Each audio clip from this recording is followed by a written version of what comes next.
We're right in the foothills of Mount Meru, which is the third tallest mountain in Africa, and 30 miles as the crow flies from Mount Kilimanjaro, which is of course, the tallest mountain. This is traditional Wameru homeland. Many people refer to the Wameru as being cousins to the Maasai community.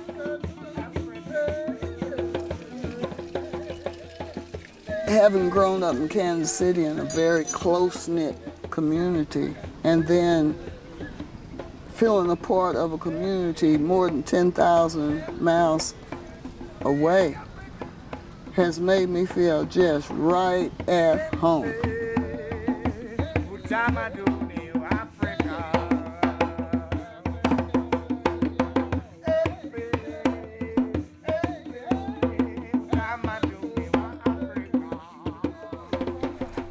How you doing, Mr. Hershfield?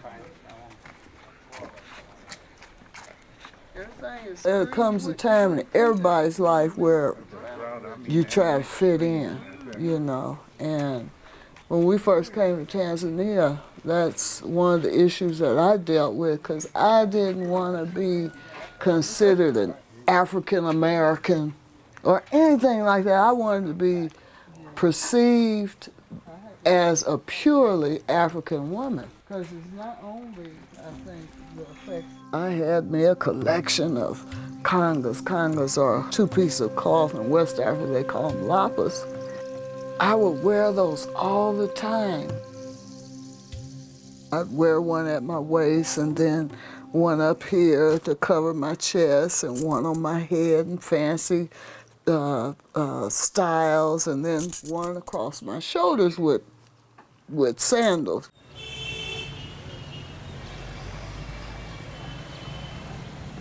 When I go to town in Dar es Salaam, I noticed people were looking at me, you know.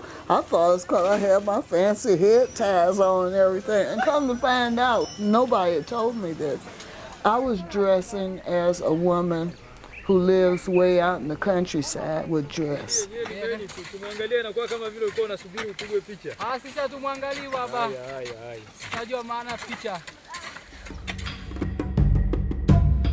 In that trying to fit in and the different things that I went through in my life, when we first came to Tanzania, I wrote this poem, I Almost Lost Myself.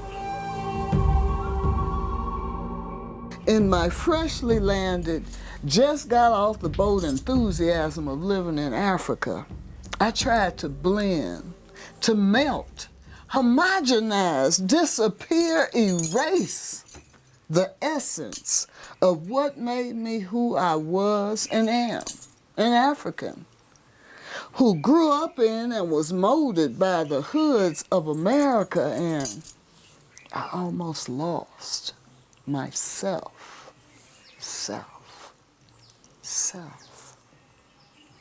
I almost lost that distinctive stride that signals, she ain't from here. I'm not Toka Mahali Ngini Bwana. I almost lost my fierce, laughing in your face, sister tone of voice, and my hands on hips, finger waving, snake charming, you ain't bout to tell me I can't, neck moves.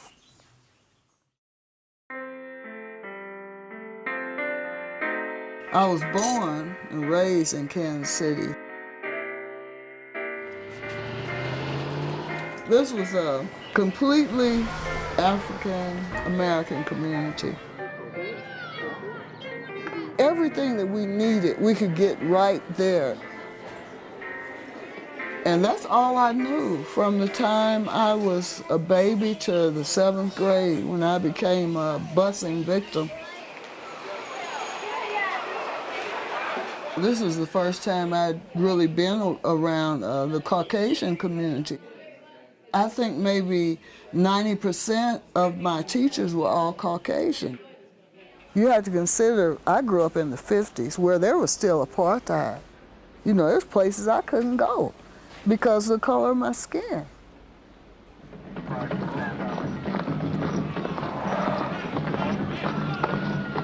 this was at the height of the militancy in Kansas City. You know, I was in 11th grade then.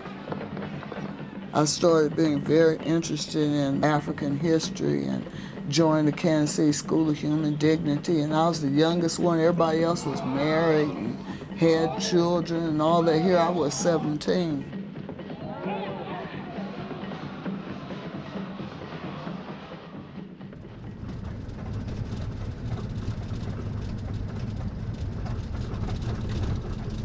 Right after I graduated, I ran away from home, and I started living in the Panther Pads. We used to call them Panther Pads. They were where we lived collectively, you know, the boys and the girls, the men, the women.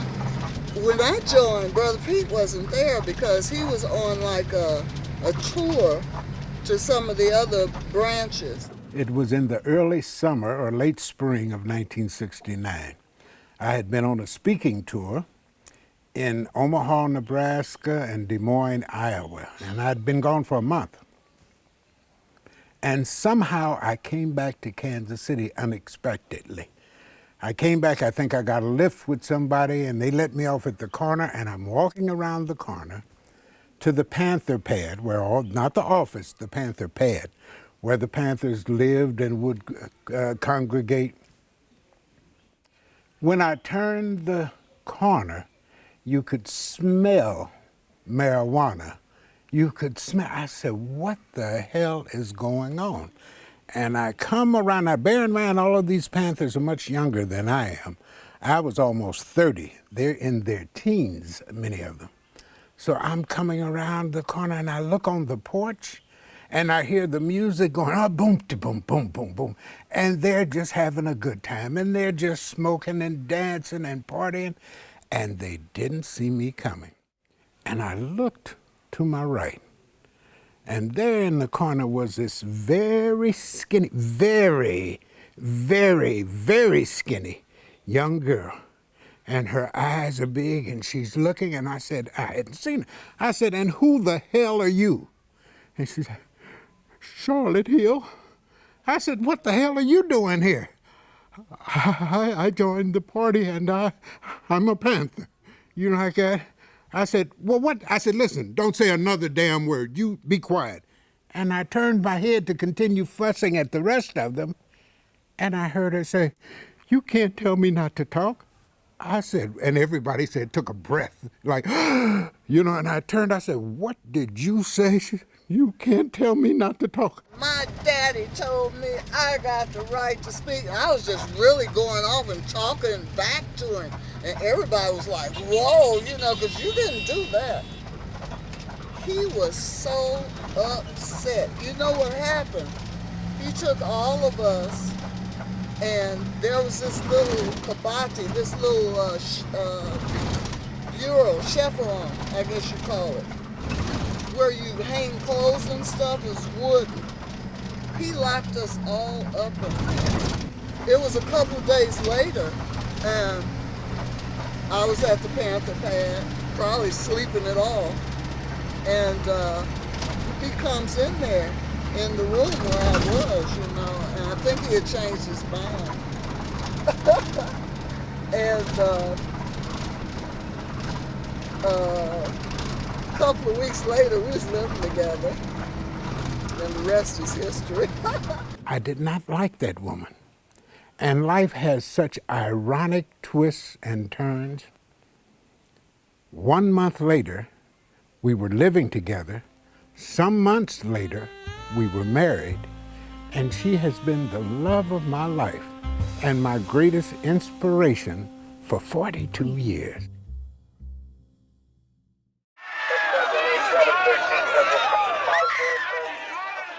This was a tension-filled period. They had police stationed outside our house. They would cars, they would have shifts. They would fly by, shine the helicopter lights in our windows. We were under constant surveillance. And I said, Charlotte, we're not gonna live much longer. She said, I know it.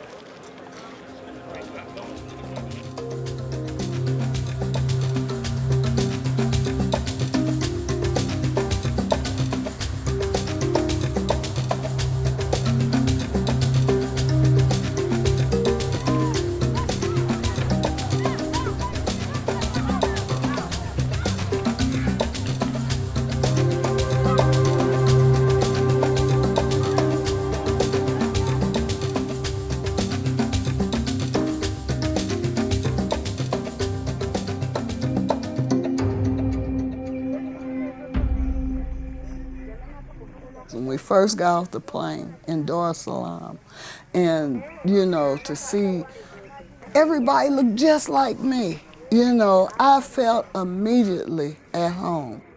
And it wasn't just the fact that people were the same color as me. Of course, there's varieties of color in any community. It was a certain kind of vibe. It was the smiles that people so naturally gave. Everybody was so friendly. It was like there wasn't a shield up that you had to constantly have wrapped around you when you're in the West.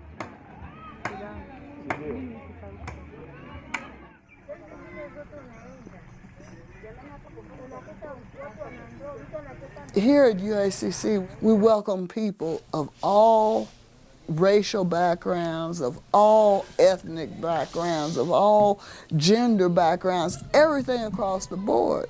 And we're very open about that. You know, we try to look at everybody as our brother and sister. I'm trying to see when I saw you last. Oh, white people out now. This is the one who don't grow old. I was telling Polly that. Asante. You okay? No, I'm okay. I'm good. Good. I was telling my brother, I said, I've known Mama Namtasha since she was a teenager. Yeah. She looks the I same. still look the same. Well, She looks thank the you. same. Yeah. Whatever you're doing, give me some. Well, it's the same thing you're doing. You're looking real good, sister.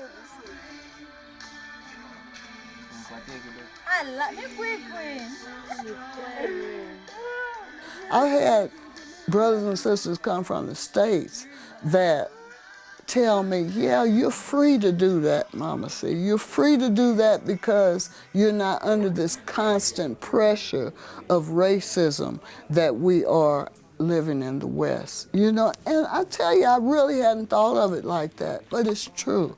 You know, being here, living here in Africa, but also looking at myself as a part of the international community, as a part of the global family, has really freed my spirit, has expanded my confidence in dealing with anybody from any walk of life.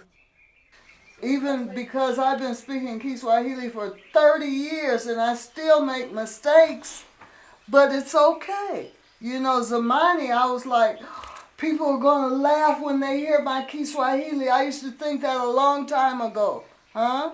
But if I was afraid, I would never be speaking Kiswahili. It's the same with you. Don't be afraid to speak up. Use your voice. Talking about clothes communicating. Okay. Vazi lake linasemaje? Sio kwamba maandishi kama tumesoma yale maandishi, lakini vazi linasema nini? Ukimwona mtu amevaa nguo fulani, hiyo inakupa hisia gani? Tamaduni. Kwa hiyo mavazi yao yanadumisha utamaduni. Zaidi ya kudumisha utamaduni, pale tunaona picha. Being a Panther taught me that I'm a citizen of the world, not necessarily of one country. I feel like I belong to the planet. We were taught about international solidarity, you know. We were taught that the struggle isn't a race struggle. It's the struggle of the oppressed people. So, you know, I relate to oppressed people wherever they are in the world, whether they're in China or Italy or Brazil or Angola or Tanzania. Chunga mali yako. Umekubali? Ndio. Haya. Tunaenda? Ndio. Tunaenda snake park?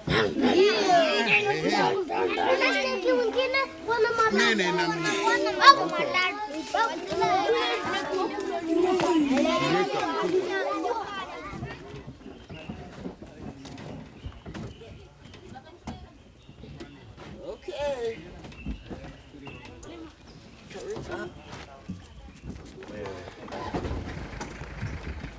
Have you ever seen a whale with a crocodile tail?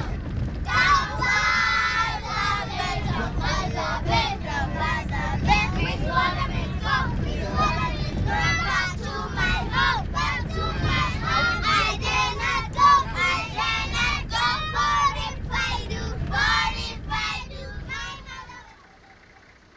actually always wanted to do something like this for several years, you know, as a part of the center and the classes and the community service that we have been sharing with our community.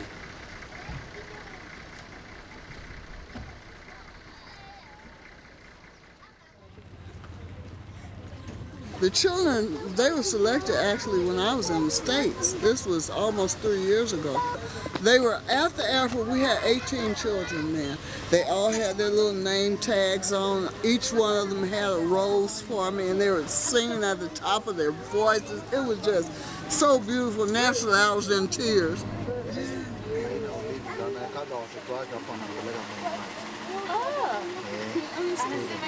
Bula poach. Bula poach down there. Sport babies and check them. It's a struggle. It's a struggle because, you know, I mean, this is 22 children now. All of them have to be fed. All of them, somebody always coming down with something you got to take to the doctor and the clinic and then the school and all of this, you know. It's a struggle, but it is well worth it. You can see the It's like a flood. Yeah. Oh, hapa kwa kama mstari eh? Wow. Those children have just opened my eyes up or keep them open up to possibilities as far as my own creativity, you know, because, you know, when I see them getting so excited about everything, and I see me getting so excited about everything, it makes me feel like I still honor the child within. And myself as an artist, I think that's very, very important. Hey, who you are now? Dr. Gurney. Phew! That was close, but we're a tough pair. Wait, Brindle, is that the fridge over there? What's that sound? We're falling down through the ground. Ah! It's a whale. What a ride. Feel that cool breeze. Away we go, unless there's a sneeze. Unaona hiyo whale? Ni kubwa kama samaki kubwa sana, inaweza kuwa kubwa kuliko nyumbani. Kweli, sijui kama umewahi kuona hii. Kweli inaitwa whale.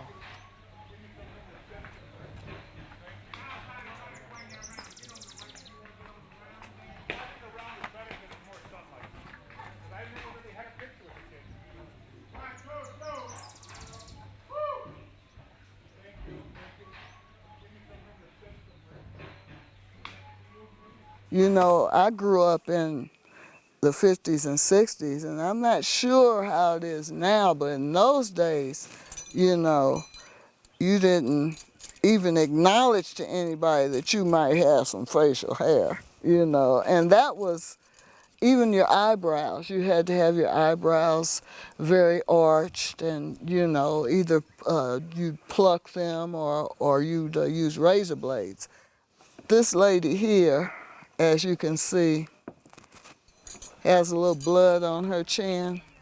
Even all this blood here is representative of slash marks. It's representative of what we women feel we're obligated to do to our bodies with razors and tweezers and ripping the wax off and all this kind of thing, you know, just because society has deemed it unattractive for us to have hair. When I went to Algeria at the age of 20, in a burst of my panther woman's rebellious spirit, I threw my razor boxes away and tried to toss out the mindset that had led to this highly traumatic decision. And I did not like the brows that stared back at me.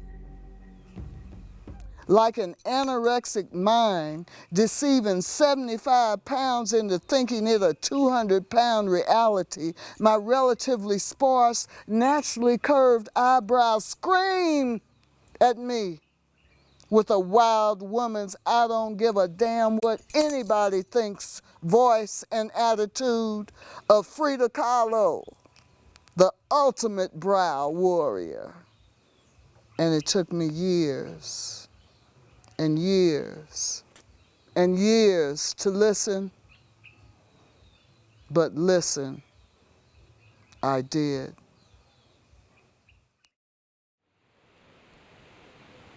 I love this purple.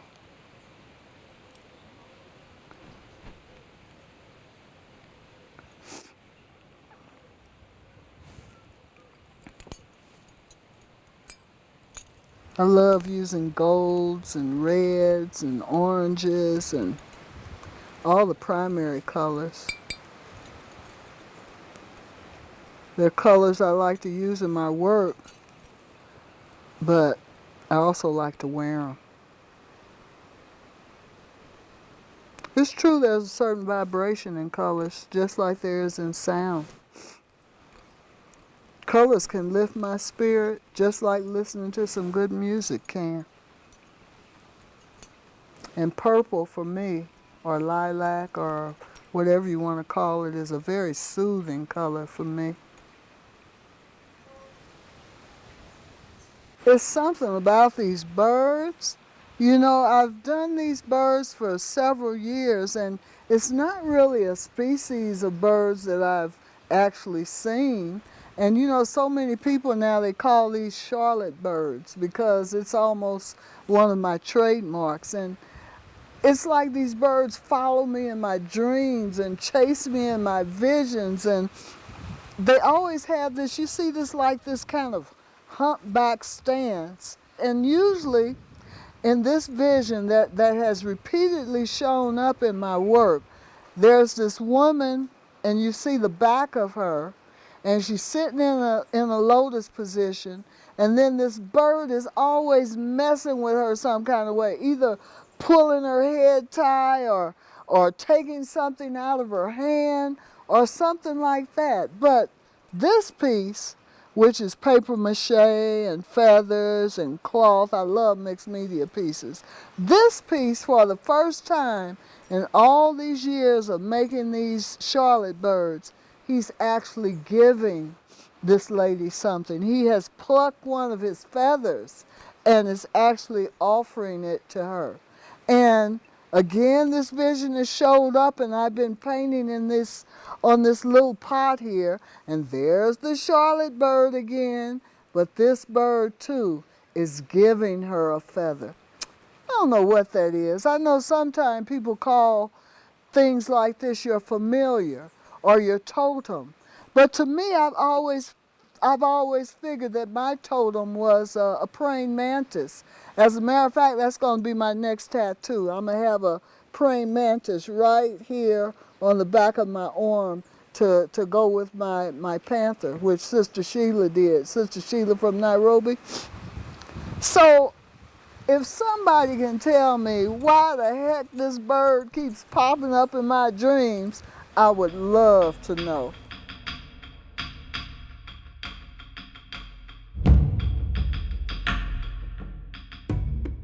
My inspiration comes from so many different things. Whether it's a dream, whether it's the wind, whether it's a wrinkle in a cloth, or the way the light shines on those flowers, or the shadows. Creativity is something that I don't think you can really dissect. You know, sometimes creativity and ideals just come down on me like a crash. And sometimes they just creep up slowly, you know, and I look around and it's like somebody tapped me on the shoulder with an idea. I'm inspired by just about everything. I can even be inspired by the way something smells, you know. And sometimes that'll bring out a poem, or it'll bring out a painting, or it'll bring out a song.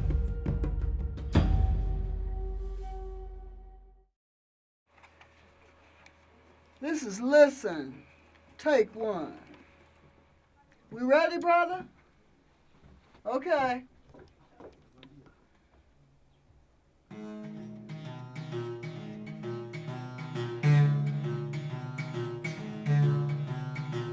Listen, we better listen. I grew up around musicians because my mother was a pianist and an organist for 50 years. She was a church lady. My father used to sing. He'd go all over the country. You know, he sang with the Kansas City Meister Singers and the Potpourri. And all my aunts were singers on my father's side, and they were musicians in the Pentecostal church. So, you know, they used to rock.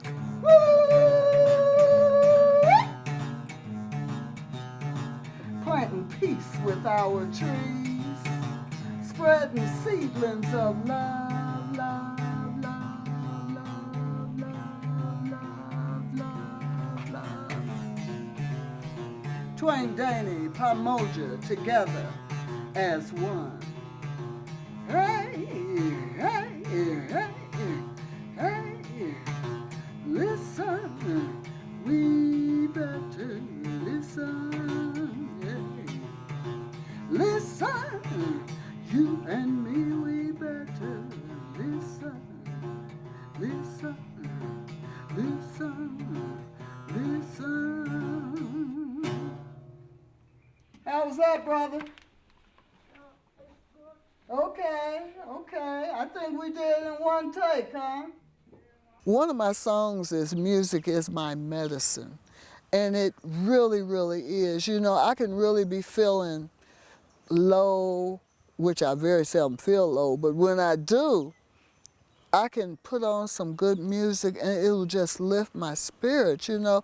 I think that I could be on my deathbed and hear some good music and I'll rise right up.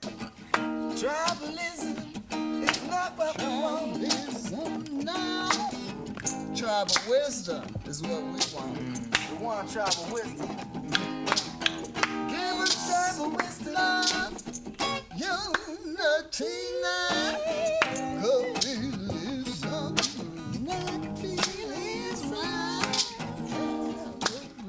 Tribalism. Tribalism. Tribalism. No. Peace, love, and unity now.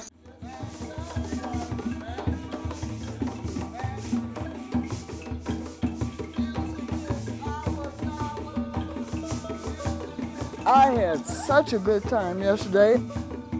We went to the Warriors from the East studio, and they're generally a reggae band.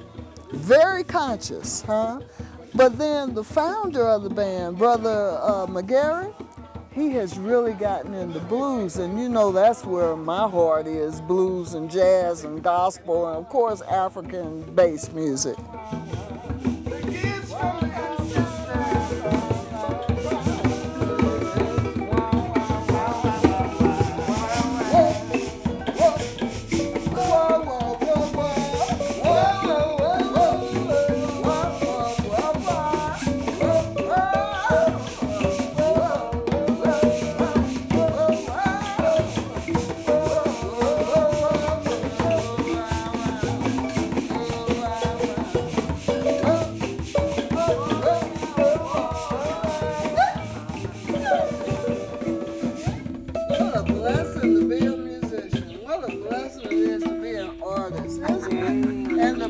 The vibe just flows through us.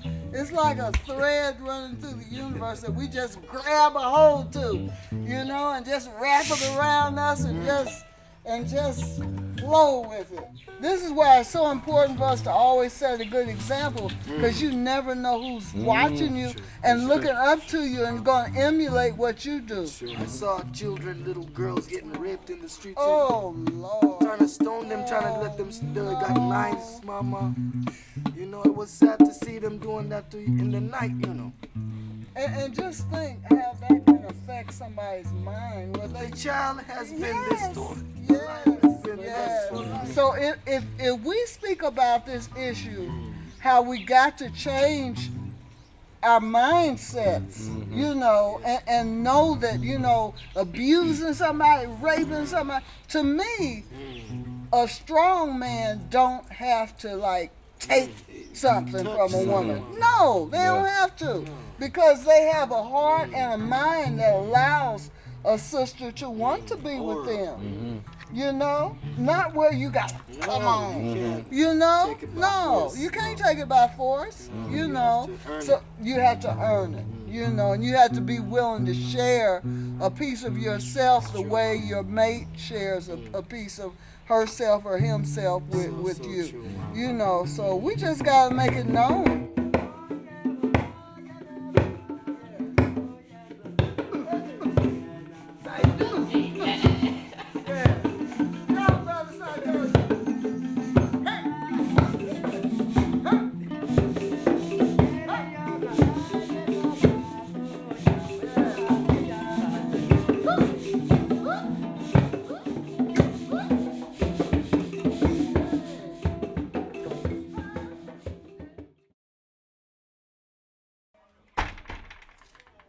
The main theme of my music is love. Bag is more full every I am a revolutionary.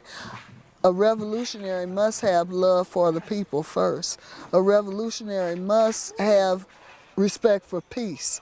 So everything that I do, I don't care what I'm talking about, it's going to have some kind of element of love and some kind of element that tries to bring people together. That is very important to me. She wants her freedom. Hey, ooh, ooh, ooh, ooh, ooh, ooh, ooh, freedom. Hey, ooh, ooh, ooh, freedom. Hey, ooh, ooh, ooh, ooh, ooh, hey, hey, hey, hey, hey, hey. Hey, hey, ooh. And I can just see them as they work all day long. I can just hear them when the tears fell down, when the children were stolen and taken away from their mother's arms. I can hear them, y'all, when they say, freedom, yeah. Freedom! Hey, ooh, ooh, ooh, ooh, ooh, ooh,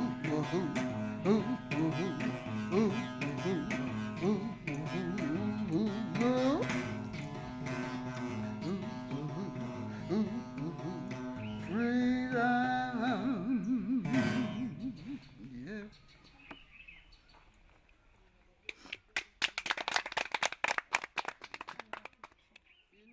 Today, when I bought out that Obacano, and I'm acting all silly and stuff, but well, I love to do that anyway, huh?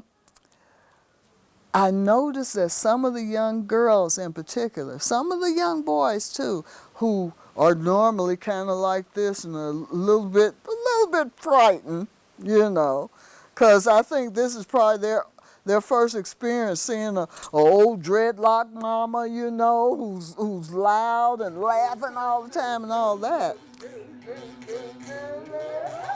It lets them realize that, hey, traditional things ain't so bad. You know how sometimes young people are like laugh at things like that because they've been taught that because of the influence of the Western society. You know, and they're taught almost to be ashamed of these traditions. I'm going to start with you, brother. Omarambe is... Mashita. Dada, Omarambe is... Nachicha. Hey! Omarambe, hey, is what? Hey! Omarambe, is what? Is what? Is what? Is what? Peace. Yes. Yes. Thank y'all. I learned to remember that the Middle Passage memory still twisting in my DNA, causing frequent bouts of claustrophobic episodes, are as real as the recollection of those who had never been ripped from the reassuring womb of family and history and language and food and religion, religion, religion.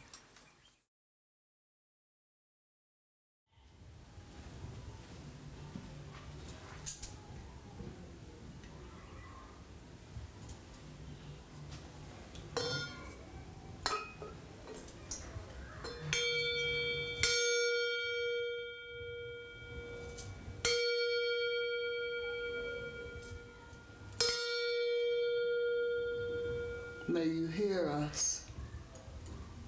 I think that if we speak our ancestors' names every day, if we can find joy and laughter and memories of things we did with them, you know, it keeps their spirits alive. So I like this to be an example to other people. It doesn't matter what religion you are.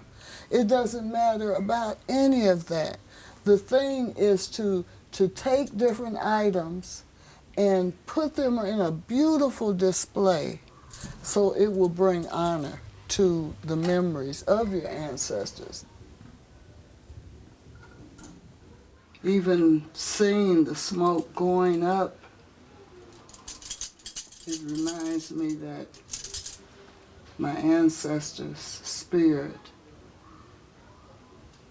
flows just like the smoke. I honor you. I love you. Know that.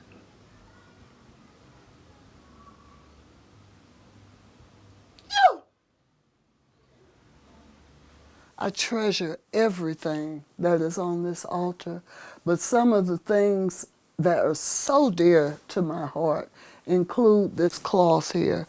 The cloth that's wrapped up in that lace there is actually the shawl that I had put over my mother right before she made her transition. That piece there still contains so much energy. I think that even if I touched it, I could feel the warmth of my mother's body and of her spirit. I had the blessing to actually be holding her hand when she was getting ready to make her transition. She had told me that she was ready, you know, and I was holding her hand, and as she went, as she passed through that doorway, I could actually see her face settle into this beautiful, beautiful smile. I could feel the power of her essence going up my arm. It was the most comforting, beautiful thing that I had ever felt before. It was like watching her being born. It was so natural.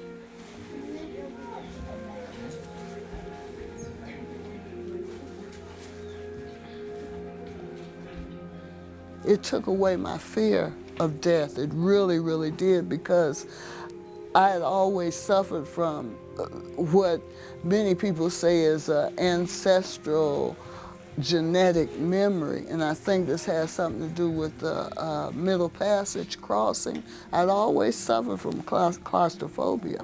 I was always concerned that, man, I'm gonna be in this casket, you know, can't move, this and that. But when I saw the way my mother made her transition, that took away all that fear of death and what that transition is all about. It was really like watching her being born. It was beautiful and it was natural. And you know something? The curtains actually fluttered at the moment when she took her last breath.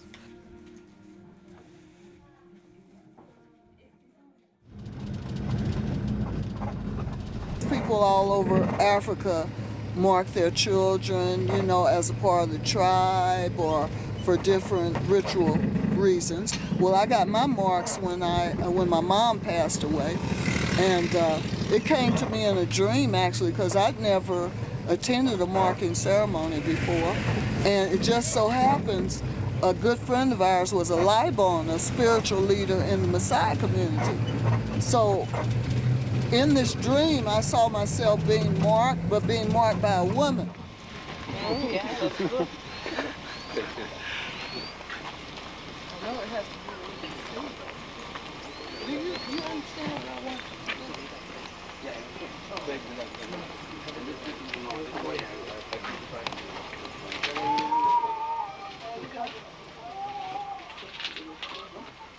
This is for my ancestors.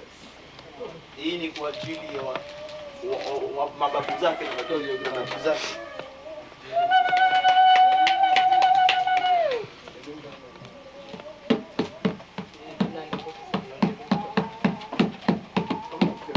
When it came time to do the cutting, I was very prepared, and I had cut these pieces of these little pieces from one of my mom's favorite blouses, and I wanted Brother Pete, and my father was there too, to dab the blood that flowed onto those pieces of cloth, because I said if I ever have grandchildren, I would want to give them that. You know, it's a symbolic of my mom, because that was one of her favorite shirts, and of course my blood, which was a part of me.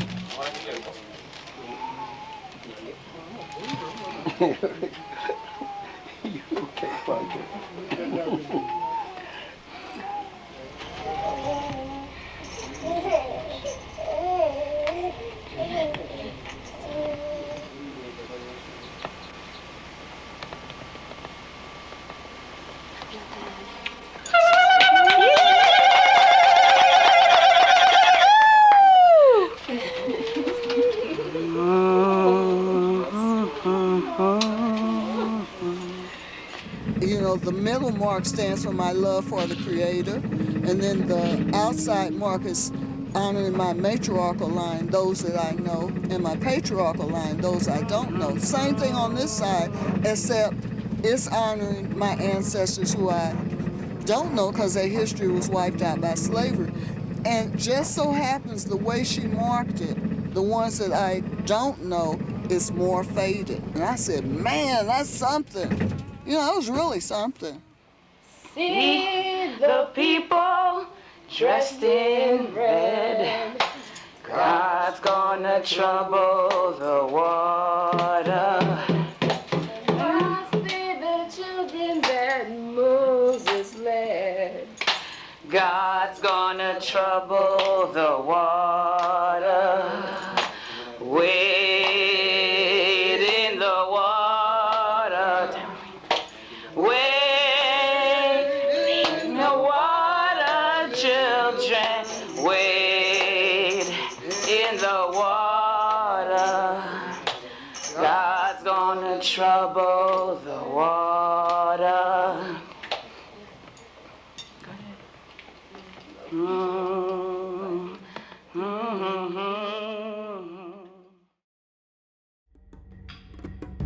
I learned to reject feelings of embarrassment at having been born an African in America, off land, offshore, thousands of miles off course from where I might have been, had those captors not had such a pressing need for dark rum and cotton gins.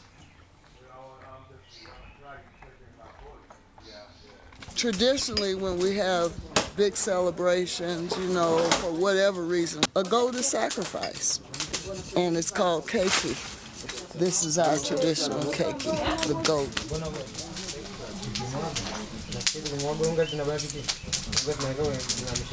And he'll be carried in, you know, ceremoniously. He'll be shrouded in a white cloth, and then everyone is supposed to take a bit of the meat. Of course, everybody knows I'm vegetarian and vegan and haven't had that in a long, long time, but someone will be designated to take my bite for me.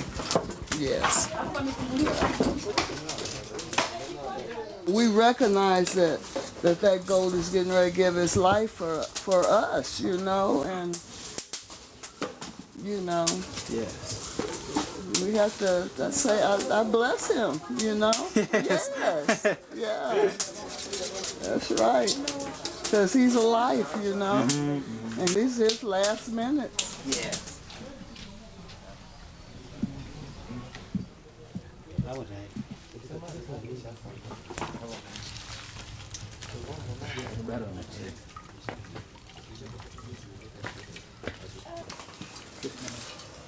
That was a great sacrifice, but it's going to bring a lot of joy to a lot of people today.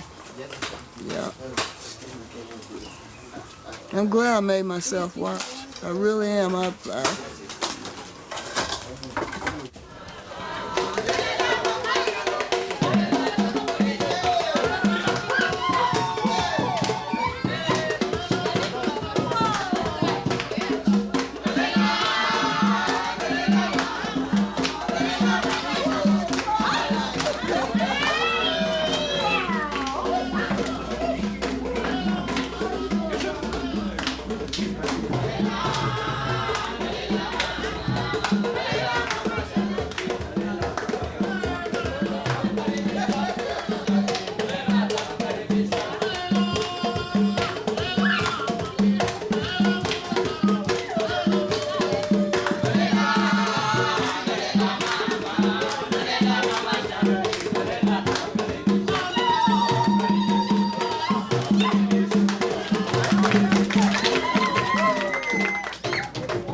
Days of kweli.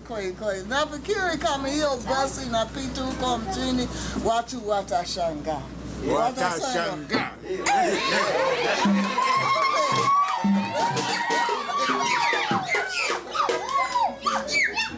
Asanteni, y'all. This is just beautiful. Kweli. Give me a B. Give me R. Give me A. Give me B. Give me O. What do you have? Bravo! Bravo! Bravo!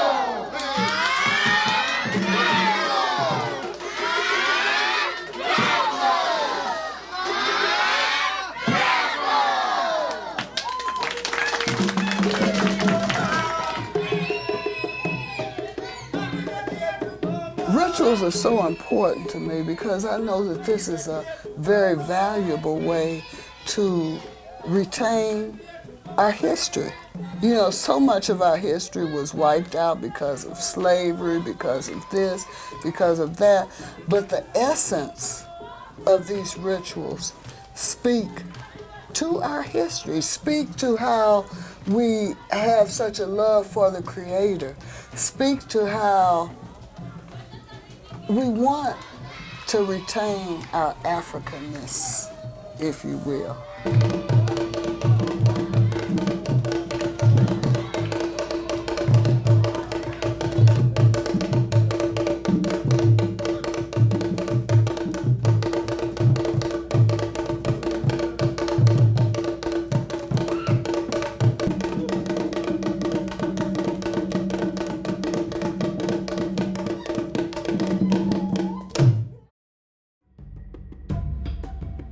I've learned to remember and bring honor to the fact that, hey, I'm still the fly in the ointment, the lump in the clotted cream, the wrinkle in the dried cloth, that hard green pea under the stack of mattresses.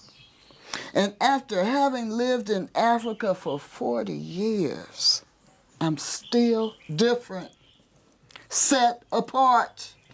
Negro.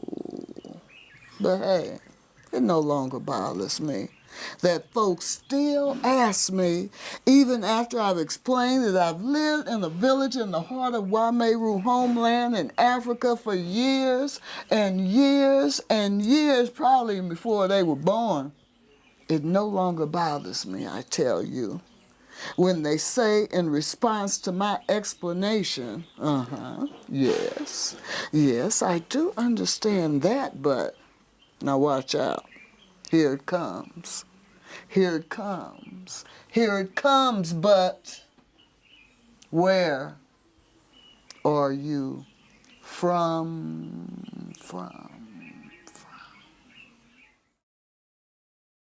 Hey, hey, hey, hey, hey, hey, hey, hey, hey, hey, hey, ooh, hey, hey, hey, hey, ooh, hey. I believe in reincarnation and karma and all that, and I figure maybe I've gone through all these lifetimes so many times that I'm finally getting it right.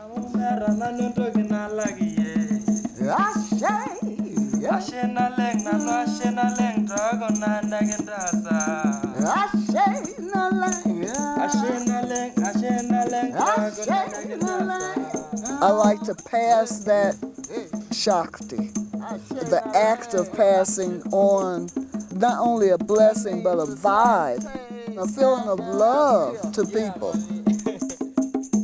Maybe that has something to do with this reincarnated state that I finally reached.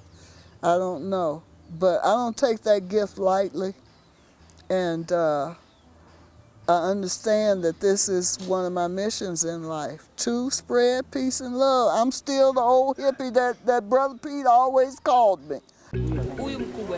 Somebody gotta help me. I can't. Somebody got a side there could wake up and go hopper.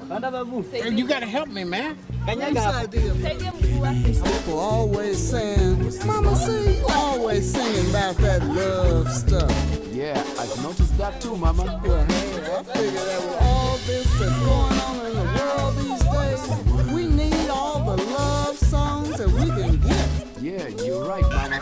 There can't be too many love songs. Yeah, and when it comes down to it, what else is there really left to talk about? I love to sing about love, because we are just. We need to all sing of love and spread love, righteousness.